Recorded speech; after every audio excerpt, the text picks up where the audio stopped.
Today, we're cracking open a letter that's 1,400 years old. But what's inside? Well, it's a surprisingly modern masterclass in ethical leadership. It's a pretty compelling thought, isn't it? We usually think of great military leaders in terms of strength and conquest. But this story? This is about something else entirely. It's about how to use power with justice, with mercy, and with a deep sense of humanity. So we're diving into these instructions written by Ali ibn Abi Talib, a figure who was just renowned for his wisdom and his bravery. And these weren't just some abstract philosophical ideas. These were practical, real-world guidelines for how to govern, and they've been studied for over 1,000 years. Okay, so before we can really get into the letter itself, you've got to know where it came from. It's actually part of a larger collection of works that's, frankly, legendary in its own right. It's from a collection called Nahj al-Balagha, which translates to the Peak of Eloquence. And you know what? That title is no exaggeration. This work is celebrated not just for its incredible wisdom, but for its sheer literary power. It's this perfect fusion of profound meaning and just beautiful, persuasive language. And this text, this is going to be our main guide for today. So what prompted this extraordinary letter? Well, it was a full-blown political crisis brewing in one of the most important provinces of the entire caliphate.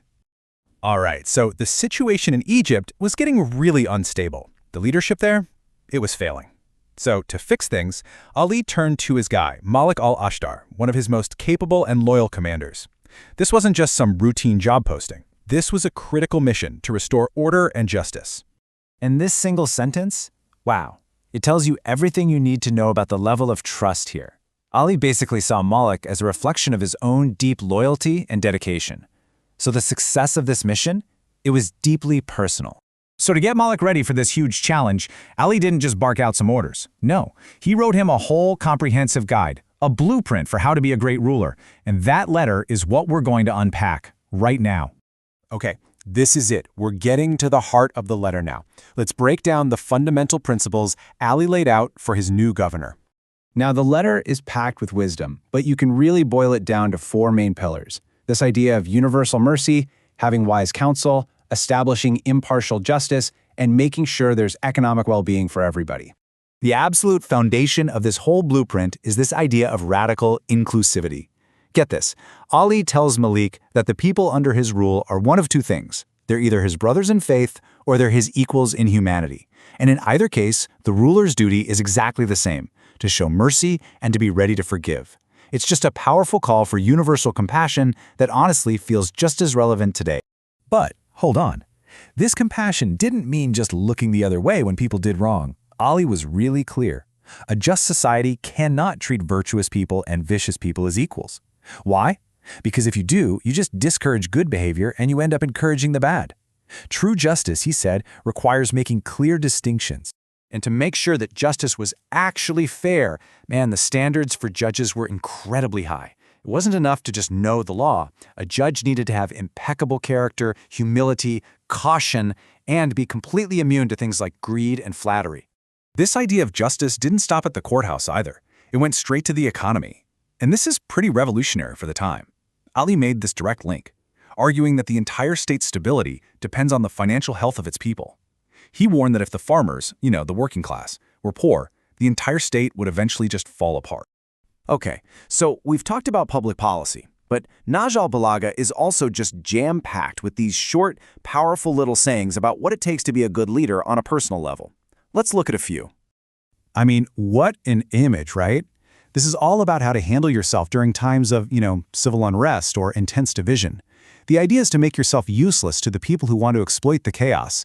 By staying neutral, by staying above the fray, a leader can maintain their integrity when everyone else is losing theirs. So after talking about that external chaos, Ali looks inward, at the leader's own character. This one is this beautiful three-part guide. First, be discreet, keep sensitive information safe. Second, be cheerful and approachable to build loyalty. And third, be tolerant, be willing to forgive people's mistakes, to basically bury their faults. And that inner character, it has to show up in what you actually do. And the advice here is just brilliantly simple and practical. Generosity isn't just a nice thing to do. It's a tool. It's a remedy for social problems. It's a direct path to a healthier society. And to wrap up this section, we get this timeless warning about arrogance. Basically, The second a leader gets too happy with themselves, becomes self-satisfied and complacent, they start losing the respect and the support of their people. Humility, he argues, is absolutely essential. So why are we still talking about these words 1,400 years later? It's not just that the advice is good, it's about how it was said. Just listen to this. This is from a scholar named Ibn Abi al-Hadid, and he's writing 600 years after Ali.